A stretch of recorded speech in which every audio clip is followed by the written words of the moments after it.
చెల్లిస్తూ ఉన్నాం. పూర్ణ మనసుతో, పూర్ణ ఆత్మతో మిమ్మల్ని ప్రేమించేవారముగా ఉండుటకు సహాయము చేయండి. మా జీవితాల్లో మీరు చేసినటువంటి మేలులు లెక్కకు మించినవి. ఏ రీతిగా వాటిని బట్టి మేము మిమ్మల్ని స్తుతించగలము ప్రభా. ఆయన బ్రతుకు దినములన్నీ మీ పట్ల కృతజ్ఞత కలిగి మీ వాక్యానికి విధేయత చూపి మీ ఉద్దేశాన్ని భూమి మీద నెరవేరుస్తూ పరలోక రాజ్య నివాసులుగా జీవించుటకు సహాయం చేయండి. కొద్ది నిమిషాలు మీ వాక్యాన్ని మేము ధ్యానిస్తూ ఉండగా మీరే మీ వాక్యం ద్వారా మాతో మాట్లాడండి ప్రభువా. ఈ సందేశము మాకందరికీ దీవెనకరముగా చేయండి నాయన. మీ కృపగల హస్తానికి ఈ సందేశ సమయాన్ని అప్పగిస్తూ మా రక్షకుడైన యేసుక్రీస్తు ఉన్నతమైన నామములో ప్రార్థన చేస్తున్నాము తండ్రి, ఆమేన్.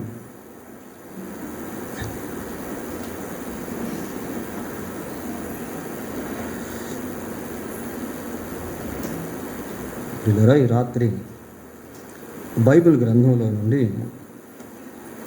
ఒక ప్రవక్తను గురించి కొన్ని విషయాలు జ్ఞాపకం చేసుకుందాం. ఈ ప్రవక్త పేరు యోవేలు.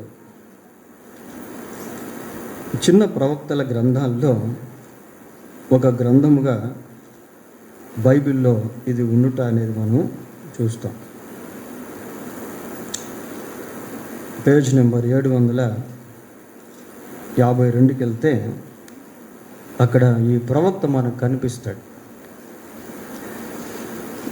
ఈ యోవేలు గ్రంథంలో 3 అధ్యాయాలు ఉన్నాయి. ఈ 3 అధ్యాయాల్లో చాలా శ్రేష్టమైనటువంటి చరిత్ర అనేది దాగి ఉంది. ఈ 3 అధ్యాయాల్లో కూడా ప్రజెంట్, పాస్ట్ అండ్ ఫ్యూచర్, ప్రస్తుత, గత, భవిష్యత్ కాలానికి సంబంధించిన అనేక విషయాలు దేవుడి ప్రవక్త ద్వారా తెలియజేశాడు. ఈ ప్రవక్త చిన్న ప్రవక్తగా మనుషులు ఎంచుకున్నప్పటికీ చాలా major things he wrote, he prophesied. చాలా ప్రాముఖ్యమైనటువంటి సత్యాలు ఈ యోవేలు ప్రవక్త ద్వారా బయలుపరచబడ్డాయి. If we observe in his life we can see number of images in his image. ఈ ప్రవక్తను మనం జ్ఞాపకం చేసుకుని ధ్యానించినప్పుడు ఈ ప్రవక్తలో అనేక మంది మనకు కనిపిస్తారు. అటువంటి జీవితాన్ని ఈ ప్రవక్త జీవించాడు. అంత ఎక్కువగా వివరాలు ఈ ప్రవక్తను గురించి మనకు చెప్పబడలేదు, కానీ కొన్ని మాత్రం ఈరోజు జ్ఞాపకం చేసుకుందాం. యోవేలు గ్రంథం 1వ అధ్యాయము 1వ వచనాన్ని చదవండి. బెతూయేలు కుమారుడైన యోవేలుకు ప్రత్యక్షమైన యెహోవా వాక్కు. ఇతని నాన్నగారి పేరు బెతూయేలు అని చూస్తున్నాం. ఈ బెతూయేలు అనేటువంటి పదం బైబిల్లో ఒకే ఒక్కసారి రాయబడి ఉంది. అది కూడా ఇక్కడ మాత్రమే చెప్పబడింది. ఇంకెక్కడ కూడా బైబిల్లో మనకు కనబడదు. ఆయన బ్యాక్గ్రౌండ్ ఏంటో కూడా మనకు తెలియదు. సరే, యోవేలు అనేటువంటి ఈ పేరుకి అర్థం ఏంటి అంటే యెహోవాయే దేవుడు అని అర్థం. The lord is God. యెహోవాయే దేవుడు అని యోవేలు అనే పేరుకి అర్థం. ఇలా ఈ పేరులోనే దేవుని యొక్క గంభీరమైనటువంటి స్వరము దాగి ఉంది. చూడండి ఒకసారి యెషయా గ్రంథం 45వ అధ్యాయము 22వ వచనాన్ని చదువుకుందాం. 45:22. భూదిగంత నివాసులారా, నా వైపు చూచి రక్షణ పొందండి. దేవుడను నేనే, మరి ఏ దేవుడును లేడు. దేవుడే ప్రత్యక్షంగా ప్రపంచంతో మాట్లాడుతున్నటువంటి మాటలు ఇవి. భూదిగంత నివాసులారా అని అంటే ఈ భూమి మీద ఎక్కడెక్కడైతే ప్రజలు నివసిస్తున్నారో వారందరితో దేవుడు మాట్లాడుతున్నాడు. ఏమని మాట్లాడుతున్నాడు? బూదిగంత నివాసులారా, నా వైపు చూచి రక్షణ పొందండి, నేనే దేవుడను, మరి ఏ దేవుడును లేడు. He is the matchless God. ప్రపంచానికి రక్షణ రావాలి అంటే ఒక్క యేసుక్రీస్తు ప్రభువు ద్వారా మాత్రమే రక్షణ అనేది కలుగుతుంది ప్రియులారా. ఆయనే మనుషులందరి పాపముల కొరకు సిలువలో తన రక్తాన్ని చిందించి మరణించి సమాధి చేయబడి సజీవుడై 3వ రోజు తిరిగి లేచాడు. ఎవరైతే యేసుక్రీస్తునందు విశ్వాసం ఉంచుతారో వారందరూ కూడా పాపక్షమాపణ పొందుతారు. ఎవరైతే పాపక్షమాపణ పొందుతారో వారందరూ నిత్య నరకాన్ని తప్పించుకుంటారు.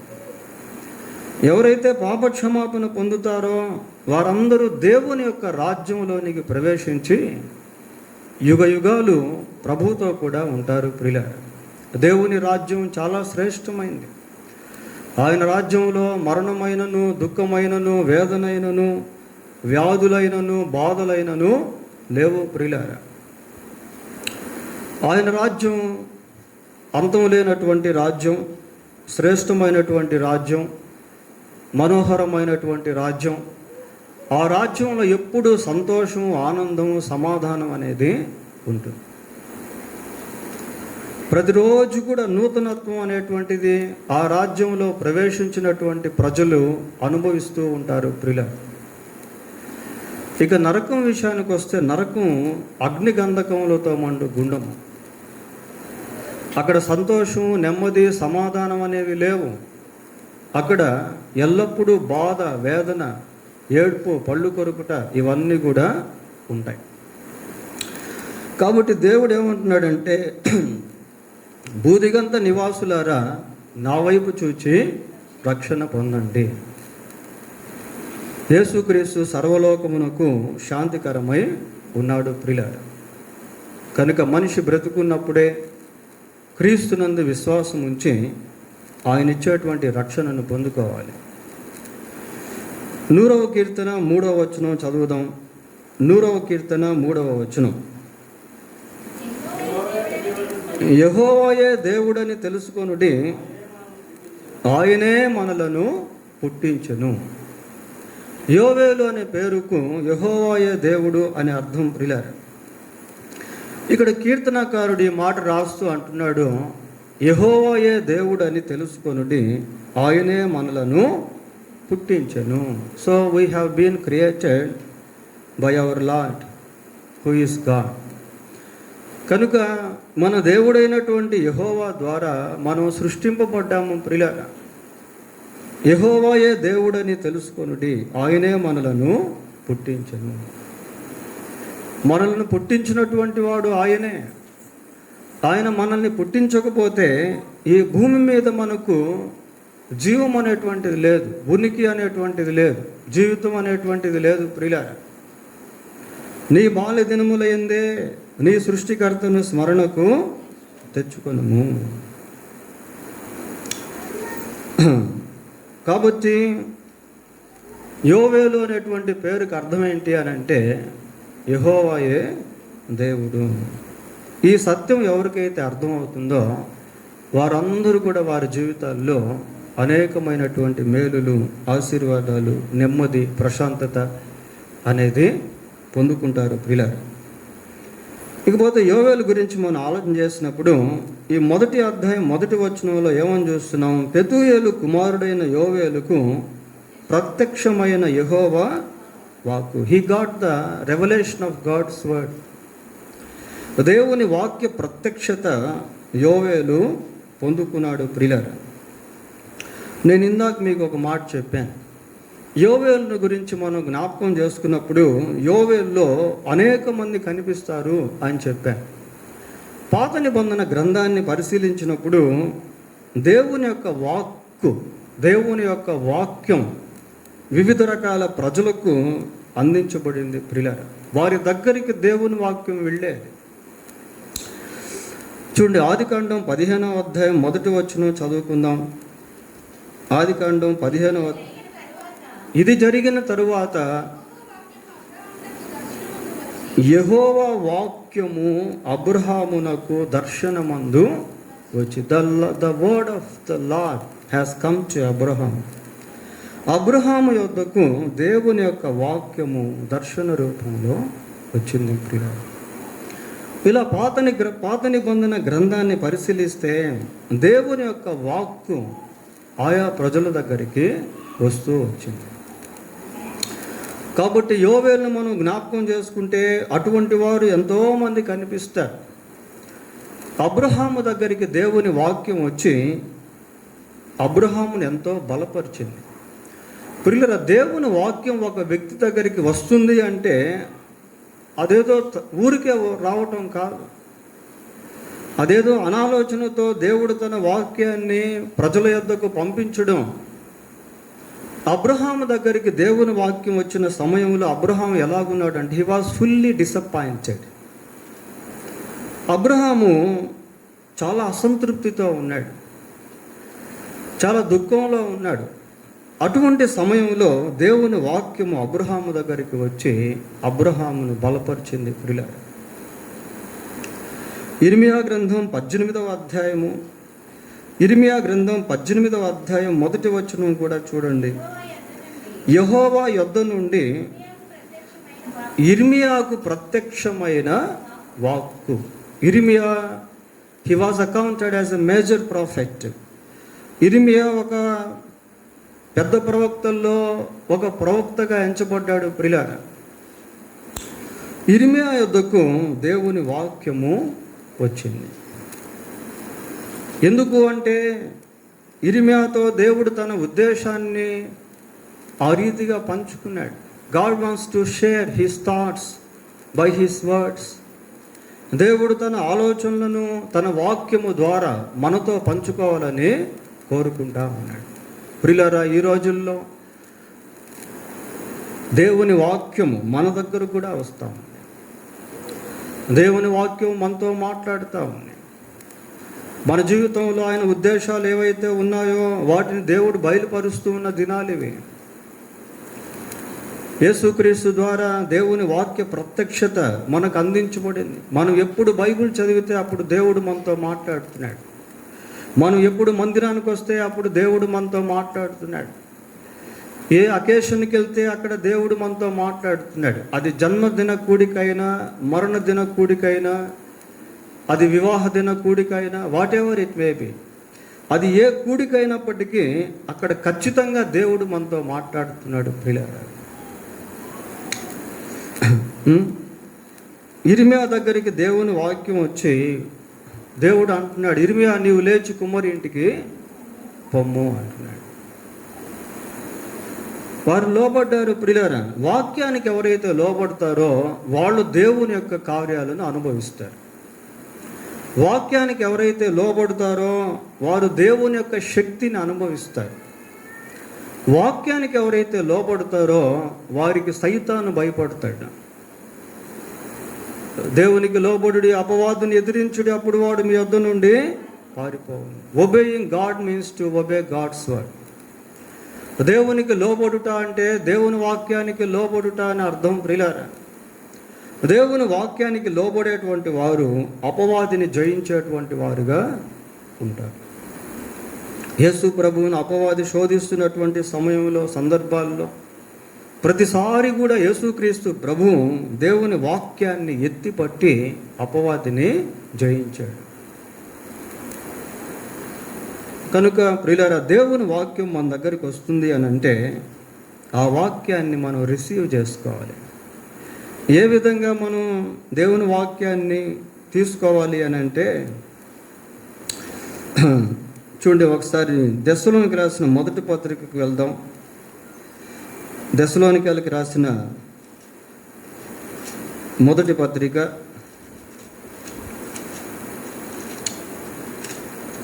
2వ అధ్యాయం 13వ వచనం చూడండి.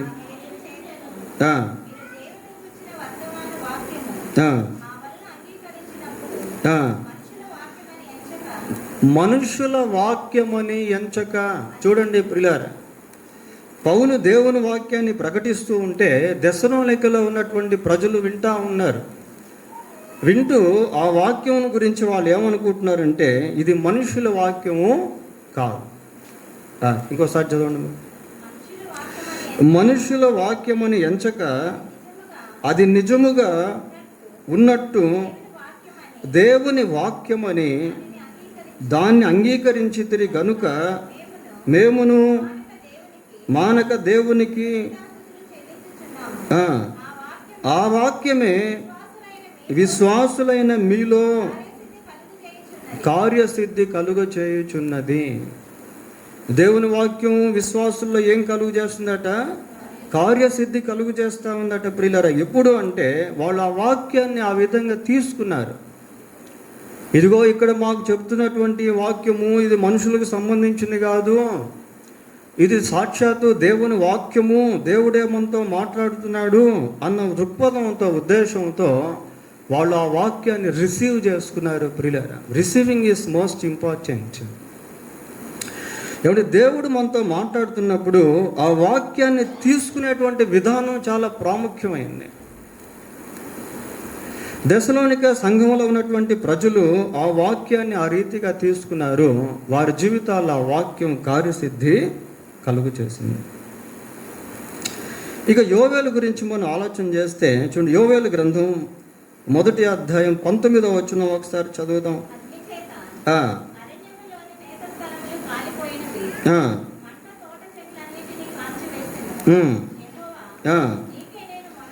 యెహోవా నీకే నేను మొరపెట్టుచున్నాను, నీకే నేను మొరపెట్టుచున్నాను. ప్రియులారా, ఒక ప్రవక్త దేవుని యొక్క సన్నిధిలో మొరపెడుతూ ఉన్నాడు. ఎందుకు దేవుని సన్నిధిలో మొరపెడుతున్నాడు అంటే ఇట్ ఈస్ ప్రొఫెటికల్ బుక్. ఇది ప్రవచనాత్మకమైనటువంటి పుస్తకము ప్రియులారా. ఆ ప్రాంతాన్ని చూసినప్పుడు, ఆ ప్రాంతంలో ఉన్నటువంటి పశువులను చూసినప్పుడు ఆ ప్రవక్త యొక్క హృదయం తల్లడిల్లిపోతా ఉంది. చదవండి కింద వచ్చిన కూడా, నదులు ఎండిపోవుటయు కాలిపోవుటయు చూచి పశువులను నీకు మొరపెట్టుచున్నవి. చూడండి ప్రియులారా, ఆ పర్యావరణాన్ని ఒకసారి గమనించాడు. అక్కడ ఉన్నటువంటి పరిస్థితులను చూసినప్పుడు యోవేలు దేవుని సన్నిధిలో ఎంతో విలపిస్తూ ఉన్నాడు, మొరపెడుతున్నాడు, దుఃఖపడుతూ ఉన్నాడు. ప్రియులారా, యెరూషలేము పట్టణానికి నాశనం కలిగినప్పుడు యూదులు బబులోను చెరలోనికి వెళ్ళబోయేటువంటి సమయంలో చాలామంది ప్రవక్తలకు దేవుడు ముందుగానే బయలుపరిచాడు. వారిలో ఒకరు యోవేలు ప్రియులారా. వారిలో ఒకరు ఇర్మియాను గురించి మనం ఆలోచన చేసినప్పుడు ఇర్మియా కూడా దేవుని సన్నిధిలో ఎంతో విలపించాడు. ఆ విలపించి చేసినటువంటి ప్రార్థనే విలాప వాక్యాలు, లామెంటేషన్. ఆ విలాప వాక్యాలను మనం చదువుకున్నప్పుడు ఇర్మియా ఎంతో రోదన ధ్వనితో దేవుని సన్నిధిలో మొరపెట్టాడు, దేవుని సన్నిధిలో కన్నీరు కార్చాడు. అందుకే ఆయనకి ఏమని పేరు వచ్చిందంటే విలపించు ప్రవక్త అని ఇర్మియాకు వచ్చింది. ఇర్మియా ఎంతో గొప్ప ప్రవక్తగా ఉన్నట్టు బైబిల్లో మనం చూస్తాం పిల్లలు. So many profits cried in the presence of God. అనేక మంది ప్రవక్తలు దేవుని యొక్క సన్నిధిలో ఎంతగానో మొర్రపెట్టారు పిల్లలు. ఈ యోవేలు గురించి మనం ఆలోచన చేసినప్పుడు he was a prophet that cries in the presence of God. దేవుని సన్నిధిలో మొరపెట్టేటువంటి ప్రవక్తగా ఈ ఇర్మియా, ఈ యోవేలు కనిపిస్తూ ఉన్నాడు. దేవుడు ఒక మాట అన్నాడు, ఏమన్నాడంటే నాకు మొరపెట్టుము నేను నీకు ఉత్తరము ఇస్తాను. Call unto me I will answer you. బైబిల్లో ఎంతోమంది జీవితాల్లో ఈ మొరపెట్టేటువంటి అనుభవాన్ని వారు కలిగి ఉన్నారు ప్రియులారా. మొరపెట్టిన ప్రతి ఒక్కరు కూడా దేవుని యొక్క మేలు అనుభవించారు. వ్యాధిగ్రస్తులుగా ఉన్నవారు దేవుని సన్నిధిలో మొరపెట్టినప్పుడు దేవుడు వారికి స్వస్థత ఇచ్చాడు. గర్భఫలం విషయంలో హన్నా దేవుని సన్నిధిలో మొరపెట్టినప్పుడు దేవుడు హన్నాకు గర్భఫలాన్ని అనుగ్రహించాడు. జటిలమైనటువంటి పరిస్థితులు సంభవించినప్పుడు మొర్దెకై దేవుని సన్నిధిలో మొరపెట్టినప్పుడు దేవుడు యూదులను కాపాడాడు ప్రియులారా. ఇలా ఎంతోమంది దేవుని సన్నిధిలో మొరపెట్టి దేవుని ద్వారా మేలు పొందినటువంటి వారు ఉన్నారు. కనుక యోవేలు యొక్క జీవితాన్ని మనం గమనించినప్పుడు మన జీవితంలో కూడా దేవునికి మొరపెట్టేటువంటి అనుభవాన్ని నేర్చుకోవాలి. We must learn the experience of crying in the presence of God. ఇంకా ఈ యోవేలు గురించి మనం చదువుకున్నప్పుడు ప్రియులారా, నేను ఇందాక మీకు చెప్పాను, యోవేలు గ్రంథంలో ఉన్నటువంటి ప్రవచనాలు గతానికి, ప్రస్తుతానికి, భవిష్యత్తుకు సంబంధించినటువంటివిగా ఉన్నాయి. మనం వాటిని డీటెయిల్డ్గా ఇప్పుడైతే చెప్పుకోవట్లేదు. కానీ ఈ 3 అధ్యాయాల్లో యోవేలు చెప్పినటువంటి ప్రవచనము యూదుల పట్ల తూచా తప్పకుండా నెరవేర్చబడింది. యూదులు బబులోను సామ్రాజ్యానికి చెరకొని పోకముందు ముందుగానే యోవేలు దాని గురించి ప్రకటించాడు. యోవేలు ప్రకటించినటువంటి విధంగా యూదుల జీవితాల్లో ఆ సంఘటనలు సంభవించాయి. అది దినవృత్తాంతములు 2వ గ్రంథంలో మనకు కనబడతాయి ప్రియులారా. తర్వాత యోవేలు యొక్క ప్రాఫెసీని గురించి పేతురు మాట్లాడాడు. ఎప్పుడు అంటే పరిశుద్ధాత్మ యుగం ప్రారంభమైనప్పుడు ప్రజలంతా కూడా కలవరం చెందుతూ ఉన్నారు. అక్కడ ఉన్నటువంటి శిష్యులు ఏక మనసుతో ప్రార్థన చేస్తున్నారు. వారందరూ పరిశుద్ధాత్మతో నింపబడి భాషలు మాట్లాడుతున్నారు ప్రియులారా. అది పస్కా పండుగ జరుగుతున్నటువంటి సమయము. ఆయా ప్రాంతాల నుంచి యెరూషలేముకు ప్రజలు వచ్చారు. ఇక్కడ శిష్యులు భాషలతో మాట్లాడుతూ ఉంటే వాళ్ళంతా ఎలాగున్నారంటే దే వర్ ఇన్ డైలమా, అర్థం కానటువంటి స్థితిలో ఉన్నారు ప్రియులారా. ఆ సమయంలో పేతురు లేచి వారితో మాట్లాడుతూ, చూడండి, అపోస్తుల కార్యములు 2వ అధ్యాయము 16వ వచనం చదవండి, 15వ వచనం. మీరు చూచినట్లు ఊహించినట్లు వీరు మత్తులు కారు. యోవేలు ప్రవక్త ద్వారా చెప్పబడిన సంగతి ఇదే. ఏమనగా అంత్య దినముల యందు నేను మనుషులందరి మీద నా ఆత్మను కుమ్మరించదును. మీ కుమారులను మీ కుమార్తెలను ప్రవచించెదరు. మీ యవ్వనులకు దర్శనములు కలుగును. మీ వృద్ధులు కలలు కందురు. ప్రియులారా, మరి యోవేలు యొక్క ప్రవచనాన్ని ఇక్కడ పేతురు జ్ఞాపకం చేస్తూ ఉన్నాడు. వారందరూ భాషలు మాట్లాడుతూ ఉన్నటువంటి సమయంలో, ప్రవచనాలు చెప్తున్నటువంటి సమయంలో ప్రజలు అక్కడ అర్థం కానటువంటి స్థితిలో ఉన్నప్పుడు యోవేలు యొక్క మాటలు పేతురు జ్ఞాపకం చేస్తా ఉన్నాడు. పేతురు ఈ సందర్భంలో అనేక విషయాలు తెలియజేస్తూ యేసు ప్రభువుని గురించి చెప్తూ ఉండగా చాలామంది యేసు ప్రభువుని నమ్ముకొని మారు మనసు పొంది బాప్తిస్మము తీసుకున్నారు. ఇంచుమించు 3,000 మంది అక్కడ మారు మనసు పొంది బాప్తిస్మం తీసుకున్నట్టుగా మనం చూస్తాము ప్రియులారా. అంటే ఈ మారు మనసు బాప్తిస్మపు ప్రక్రియలో యోవేలు యొక్క ప్రవచనాలను దేవుడు వాడుకున్నాడు. యోవేలు యొక్క ప్రవచనాలను దేవుడు వాడుకున్నాడు. God has used the prophecies of Joel in repentance of people. ప్రజలు మారు మనసు పొందేటువంటి విషయంలో దేవుడు యోవేలు యొక్క ప్రవచనాలను వాడుకున్నాడు ప్రియులారా. చూడండి, అప్పుడెప్పుడో బీసీ సుమారుగా 700 ముందు ఉన్నటువంటి 750 సంవత్సరాలకు ముందున్నటువంటి ఈ ప్రవక్త చెప్పినటువంటి మాటలను దేవుడు ఇక్కడ ముద్రించి ఆ మాటల ద్వారా అనేక మందిని రక్షణలోనికి నడిపించాడు. ఈ మాటలు వింటూ ఉండగా ప్రజలు అడిగారు, ఏమని అడిగారు? అయ్యో, మేమేమే సహోదరులారా, మేమేమి చేతుమని పేతురును కడమ అపోస్తులను అడుగుగా పేతురు 28వ వచనం, మీరు మారు మనసు పొంది పాపక్షమాపణ నిమిత్తము ప్రతివాడు యేసుక్రీస్తు నామమున బాప్తీసం పొందుడి, అప్పుడు మీరు పరిశుద్ధాత్మను వరము. The dispensation of the Holy Spirit starts from the prophecy of Joel. ప్రియులారా, యోవేలు యొక్క ప్రవచనము పరిశుద్ధాత్మ యుగ ప్రారంభంలో మనకు కనబడతాం. మీరు మారు మనసు పొంది పాపక్షమాపణ నిమిత్తం ప్రతివాడు యేసుక్రీస్తు నామమున బాప్తిస్మము పొందారు. చాలామంది బాప్తిసాలు తీసుకున్నారు. ప్రియులారా, ఈరోజు దేవుడు మనతో కూడా మాట్లాడుతున్నాడు. మనలో ఇంకా ఎవరైనా మారు మనసు పొందినటువంటి వారు ఉన్నట్లయితే, ఇంకా యేసుక్రీస్తును రక్షకుడుగా అంగీకరించని వారు ఉన్నట్లయితే, వారు త్వరగా మారు మనసు పొందాలి.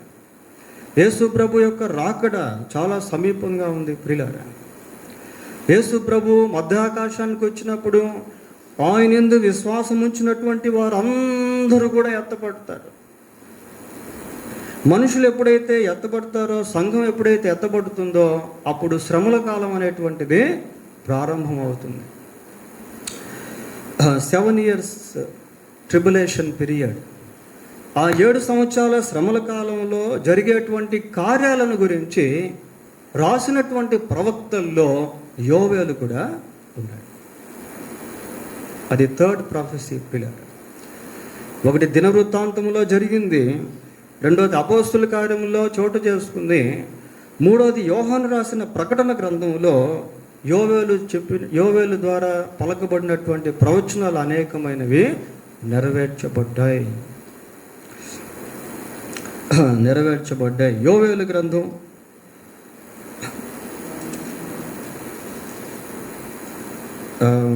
2వ అధ్యాయము 8వ వచనం చూడండి. 8-9 వచనం.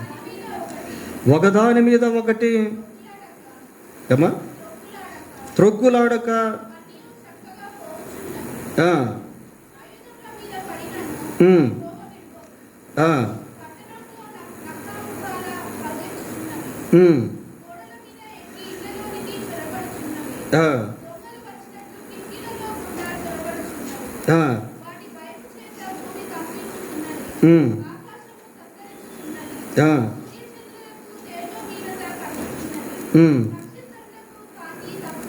చాలు. ప్రియులారా, ఈ యోవేలు గ్రంథంలో చెప్పబడినటువంటి ప్రవచనాల్లో కొన్ని ప్రకటన గ్రంథంలో నెరవేర్పులు మనం చూస్తాం. ఇక్కడ మనం చదువుకున్నటువంటి సందర్భము ఒక రకంగా ప్రకటన గ్రంథం 9వ అధ్యాయానికి సంబంధించినటువంటి సందర్భం. ఆ 9వ అధ్యాయంలో దయ్యపు ఆత్మలు అగాధంలో నుంచి బయటకు వచ్చి ప్రజలపైన విపరీతంగా దాడి చేస్తాయి. ప్రియులారా, విపరీతంగా దాడి చేస్తాయి. దానికి సంబంధించినటువంటి ప్రాఫెసీ కొంత పార్ట్స్ ఆఫ్ ద ప్రాఫెసీ, ఆ ప్రవచనం యొక్క కొంత భాగము ఇక్కడ మనము చూస్తూ ఉన్నాం. ఒక రకంగా చెప్పాలి అంటే యోవేలు ఎండ్ టైమ్ ప్రాఫెట్, అంటే అంత్య దినాల్లో జరగబోయేటువంటి కార్యాలను గురించి రాసినటువంటి వారిలో యోవేలు కూడా ఒకడై ఉన్నాడు. ఇంకా చాలా చెప్పాడు. ప్రియులారా, సూర్యుడు కంబళి వలె నలుపైపోవును, చంద్రుడు రక్తబింబం వల్ల, ఇలాంటి ప్రాఫెసీస్ అనేకమైనటువంటివి యోవేలు గ్రంథంలో ఉన్నాయి. దానికి సంబంధించినటువంటి నెరవేర్పులు ప్రకటన గ్రంథంలో మనము చూస్తాం. కనుక యోవేలు ప్రవచనాలు ఎంతో అద్భుతమైనటువంటి విధానంలో దేవుడు నెరవేరుస్తూ వచ్చాడు. పోతే చివరిగా ఇంకొక విషయాన్ని మనం పరిశీలన చేసుకుందాం. యోవేలు ప్రవక్త ద్వారా యూదా ప్రజలు చాలా ఆదరించబడ్డారు. ఆ రోజుల్లో ప్రవక్తలు ఒక పక్క దేవుని యొక్క తీర్పులను ప్రకటిస్తూ, మరొక పక్క ఏ విధంగా దేవుని యొక్క కనికరాన్ని పొందుకోవచ్చో అనేది చెప్పేవాళ్ళు. ప్రియులారా, ఆ రీతిగా the restoration of Jewish people, యూదా ప్రజల యొక్క పునరుద్ధరణ గురించి యోవేలు అనేకమైనటువంటి విషయాలు చెప్పాడు. చూడండి, 2వ అధ్యాయం 12వ వచనం చదువుతాం. ఇప్పుడైనను మీరు ఉపవాసం ఉండి కన్నీరు విడుచుచు దుఃఖించుచు మనపూర్వకముగా తిరిగి నా యొద్దకు రండి. ఇదే యెహోవా వాక్కు. ప్రియులారా, ఇక్కడ దేవుడు ఇశ్రాయేలు ప్రజలతో మాట్లాడుతున్నట్టుగా ఈ మాటలు మనం చూస్తున్నాం. ఇప్పుడైనను మీరు ఉపవాసం ఉండి ఆ పై భాగంలో ఎన్నో విపత్తులకు సంబంధించినటువంటి మాటలు తెలియజేశాడు. సరే, మీరు చేసినటువంటి తిరుగుబాటును బట్టి, మీరు యొక్క అవిధేయతను బట్టి మీరెంతో నష్టపోతున్నారు. అయితే ఇప్పుడైనను మీరు ఉపవాసం ఉండండి. పాస్ట్ ఈజ్ పాస్ట్, గతం గత. ఇప్పుడైనను మీరు ఉపవాసం ఉండి కన్నీరు విడుచుచు దుఃఖపడుచు మనపూర్వకంగా తిరిగి నా యుద్ధకు రండి. God is calling such kind of people. అటువంటి ప్రజలను దేవుడు పిలుస్తూ ఉన్నాడు ప్రియులారా. ఎందుకు అంటే వారు పోగొట్టుకున్నటువంటి దాన్ని దేవుడు మరలా వారికి తిరిగి ఇవ్వాలనుకుంటున్నాడు. 2:24 చదవండి. కొట్లు ధాన్యముతో నిండును, క్రొత్త ద్రాక్షారసమును, క్రొత్త తైలమును,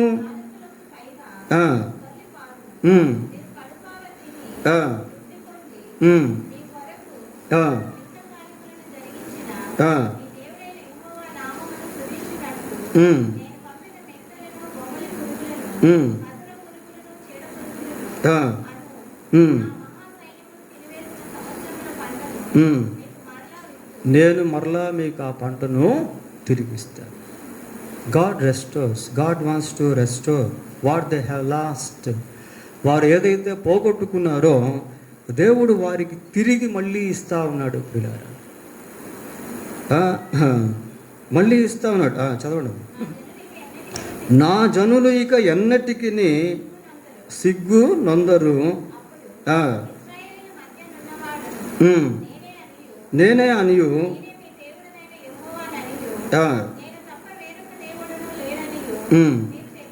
మీరు తెలుసుకొందురు. నా జనులు ఇక ఎన్నడును. 2 times మనం రిపీటెడ్ వర్డ్స్ ప్రియులారా, 2 సార్లు పలుమార్లు ఆ వచనాన్ని మనం చూస్తున్నాం. నా జనులు ఇక ఎన్నడును సిగ్గునందక ఉందరు. కాబట్టి దేవుడు ఎప్పుడు కూడా మన జీవితంలో ఘనతనే కోరుకుంటాడు. మనం ఎప్పుడు ఉన్నత స్థాయిలో ఉండాలని దేవుడు కోరుకుంటాడు. మనం సిగ్గుపరచబడే వారంగా ఉండుట దేవుని చిత్తం కాదు. మనం దేన్నైతే కోల్పోయామో, ఎక్కడైతే దేన్ని పోగొట్టుకున్నామో దాన్ని తిరిగి మళ్ళీ దేవుడు ఇచ్చేవాడుగా ఉన్నాడు పిల్లలు. ఇంకా అనేకమైనటువంటి విషయాలు యోవేలు గ్రంథంలో మనం చూస్తాం. యోవేలు ద్వారా దేవుడు చెప్పినటువంటి ప్రవచనాలు చాలా శక్తివంతమైనవి.